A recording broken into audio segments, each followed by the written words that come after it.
morning, everybody. The day after another slate of Champions League games. Some of them with high stakes, some of them not so much. I only watched extended highlights. I was just way too done yesterday, so took a good nap. Let's start with the early game. Let's go group by group because it's clear that there's one group that towers above the wall. So I will let's go quickly. Group A was Group A. I don't know if you want to call it shocker, but Club Brugge completely destroyed Monaco. Away from home 4-0. What they should have done at home, where there was a rather unlucky draw they got done this time. I think it was a little bit surprising, the lead, first shot on goal, but then it came in quick succession. It was 3-0 at halftime, and at that moment Monaco just fell apart. And I don't know if I want to worry for Thierry Henry, but it's not a pretty situation that he's in. And yes, if anyone wonders what's happening with Monaco, 2 years ago they were in the semi-finals.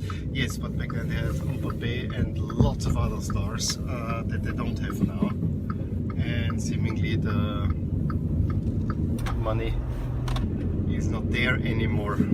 So yeah, kind of a sad story to see. But Monaco is anyway one of the least loved teams in Europe. I think all that saves them from being total ignominy is that they are as Monaco, and whoever Monaco is. No, it's the glamour city on the Mediterranean. And then actually a big game, but given that the first game already ended 4-0, was Atleti against Dortmund. And this almost went a completely opposite way than this time around, with Atleti having some trouble getting into the game, but once they make the 1-0 through Niguez, it could have been 2-3, whatever, you name it. Dortmund was not present in that game anymore. They had a chance, I think, a decent chance mid-second half, but then Griezmann made it 2-0. That was that. So that means that Dortmund and Atletico Madrid are both sitting top of the group with 9 points. Dortmund won the direct duel, so they are still in first, have also the way better goal differential. And both of them looking like they're cruising to the next round. Group B was... Let's go first to Group D, because Group D is the other one that is maybe not as super interesting. And that, of course, is the one with Schalke and Galatasaray, where Schalke basically got a 2-0 win. And I'm sorry again for the sun, but it's still early in the morning. So Schalke got the 2-0 win at home. Burgstaller making the first goal. Of course, Austrian international. Was a very curious goal, as Muslera got the ball at the edge of the box, didn't want to handle it, but he was out of the box too far, so Burgstaller could pull it into net from a very far out on the side. Was I thought it was a weird goal, but that set Schalke on the way very early, and they never then gave up that lead. Galatasaray, they had a lot of support there in Gelsenkirchen, but there was really not much happening for them from the game, and in the end Schalke added a second one through Wood, 2-0. And similar, Porto, Lok Moscow, for me it's a surprise that Moscow is so out of it in that group, but yeah, losing 4-1 at Porto is not that horrible of a result per se, because Porto is a good team. But you've lost now all games and you're basically out of contention for the second round, and it also doesn't look good for making it to the Europa League. And that's a little bit, disappointing. You would expect from a Russian champion more in that stage. Also notable, it was pouring like crazy in Porto.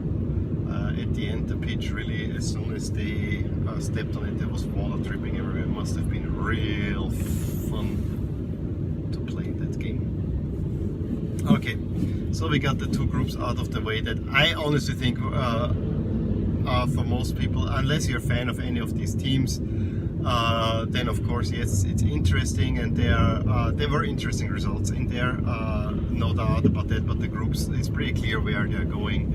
We have Dortmund and Atletico Madrid moving on. We have Schalke and Porto moving on, and it will be a surprise if anything else happens. I actually think Schalke really looks good after getting 4 points of Galatasaray, and I don't see Porto not getting the necessary points of moving ahead.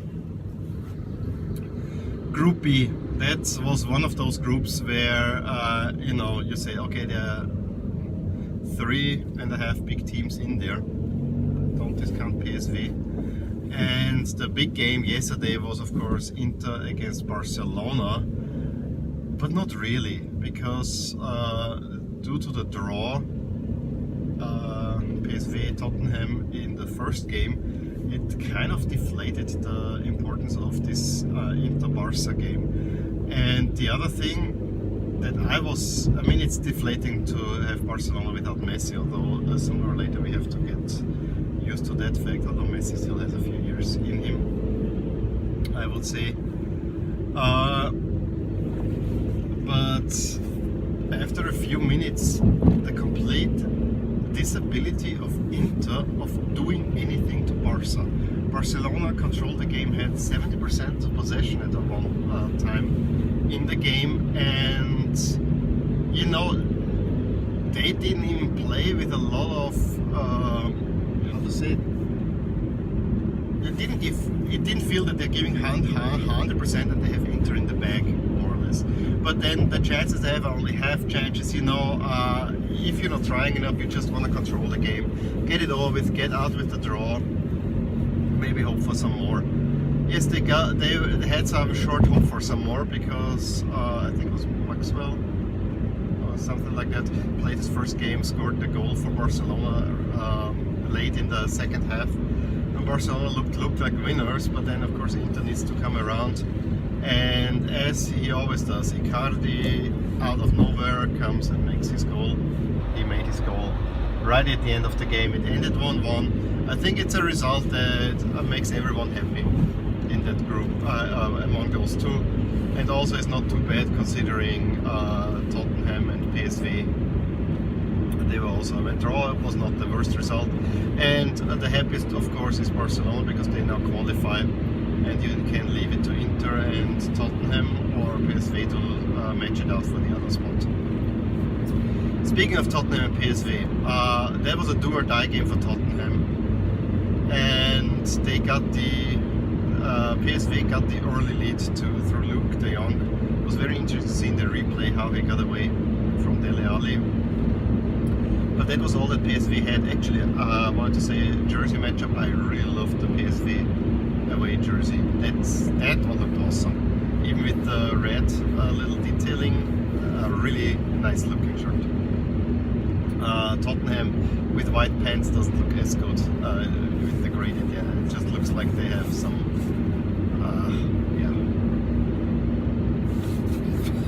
something around their belly that keeps them afloat. I don't know how to remember the name. But from that moment on, it was all Tottenham. But Tottenham does what Tottenham does, wasting chances, also a little bit sloppy, also always in danger of being caught on the counter attack. So that was kind of the downside for that game. In the 70th, Kane got the goal, finally. At the time where actually PSV with a little bit of luck could have had two, but you know, it was a very well-deserved equalizer. I mean, they were pressing, and they were pressing hard. So I don't want to say now that PSV should have been up there. It was very well-deserved at the 1-1. And they even got the winner, again through Kane, but this was not really Kane's goal. I mean, I think it's a double deflection of the defenders into the net, and Tottenham finally gets the win in the Champions League and has now 4 points.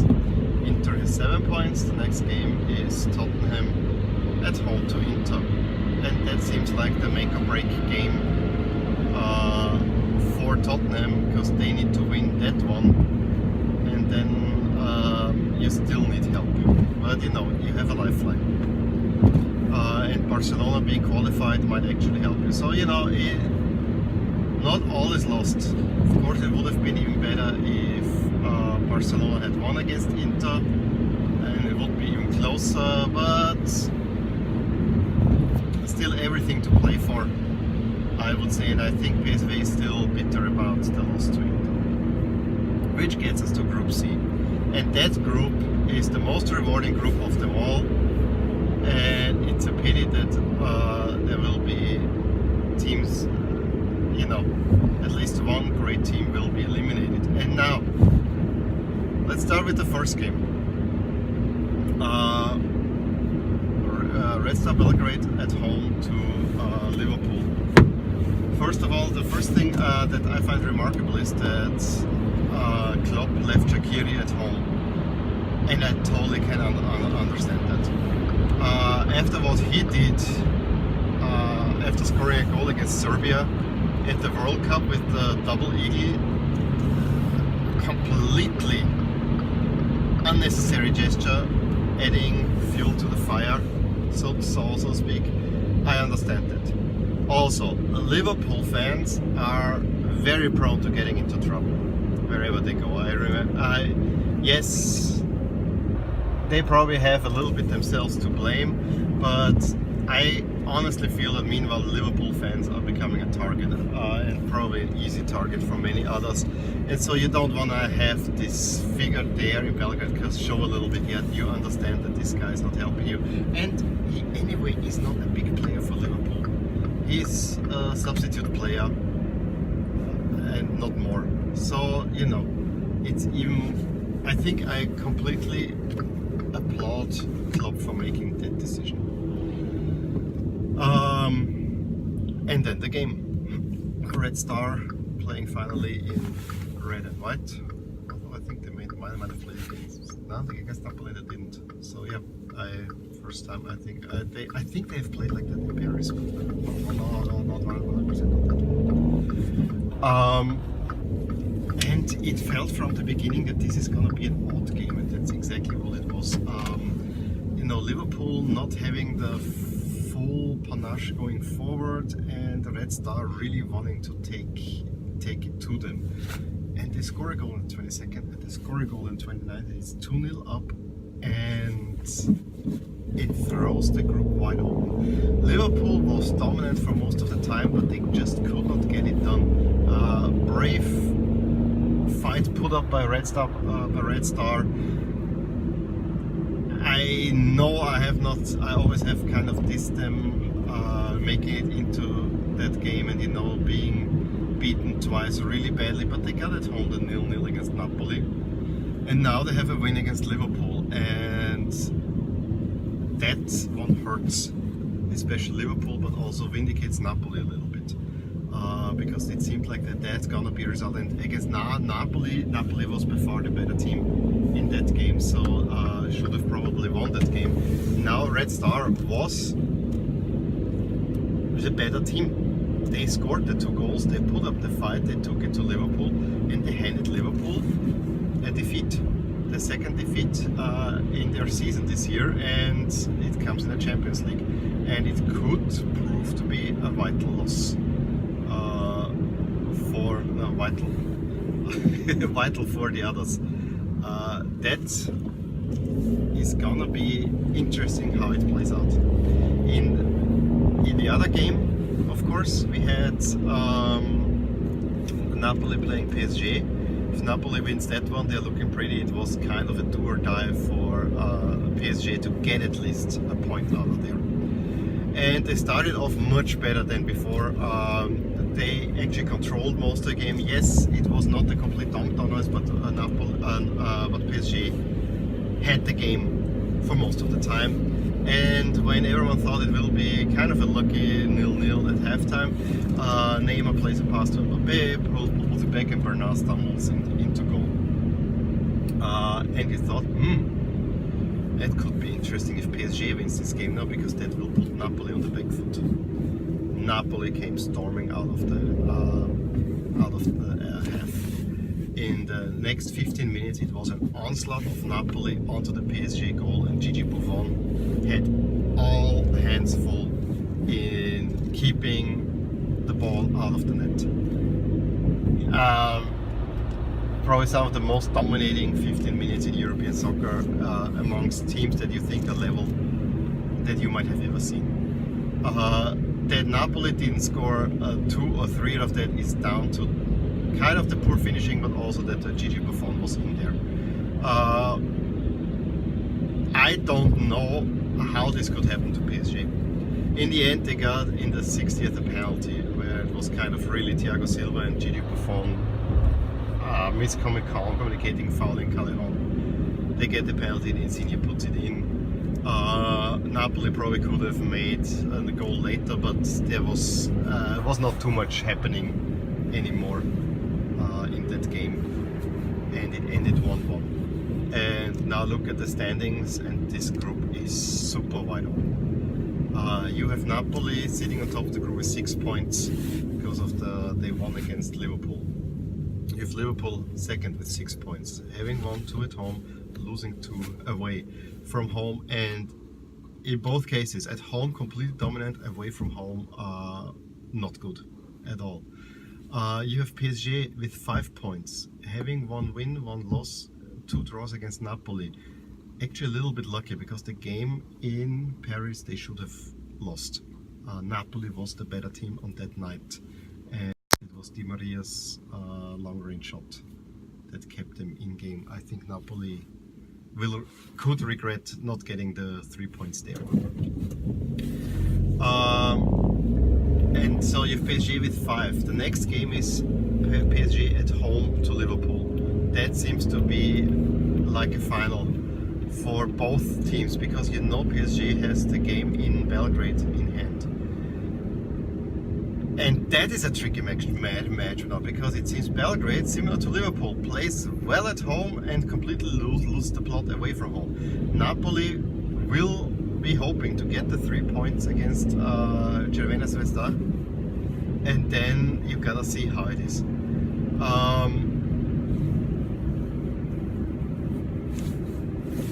Super interesting group. I think that group delivers on every account. You could not wish for a better group setting. And you know, if Napoli doesn't get the 3 points, and it depends on the PSG against Liverpool result, the last game between Napoli and Liverpool at Anfield, also those two finals for Liverpool, where they can lose it all. But I don't want to discount the games against Red Star anymore, because you know, you need to get the win. PSG probably needs to get the win in Belgrade to be sure of advancing. Super interesting. This is the best group in the entire Champions League this time around. And yeah, they don't have a lot of high points totals as in other groups, but that's what makes it so interesting, and I wish we could see more groups like that. I feel sorry forever for any team that doesn't make it through the second round, because I think all of them are deserving. This is a war of attrition. I think this could go a long way in deciding who will go further. Now, if I look at it from a little bit detached point of view, I'm talking, and again, Crvena Zvezda fans, is nothing against you. I think if you make it to the second round, this would be my ultimate.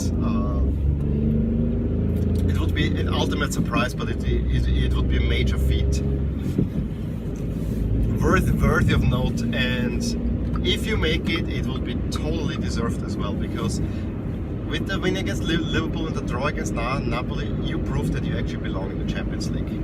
So let me say that. But of course, it's the three big teams in there that everyone's talking about. And I would say that whoever gets eliminated at that stage immediately becomes a top favorite for the Europa League. Maybe Napoli, the least of them. But I can very well see that you can make it through. Then if I look at the situation, I mean, Napoli will want to get a Champions League spot in Serie A. But given the quality of their team, I think they can achieve that. PSG, the French championship is more or less wrapped up. PSG will and wants to concentrate on the Champions League. So they will put every effort probably now in there that for many times they didn't. And Liverpool, if you ask me, if Liverpool could choose between Champions League and winning the Premier League, I think they would go for the Premier League. And that might be ultimately the decider, that Liverpool probably will put more cards into the pot for the Premier League than for the Champions League. I might be wrong, but I have a feeling that it might actually be Liverpool who goes into the Europa League. With that loss to Red Star Belgrade, you put yourself into a real pickle.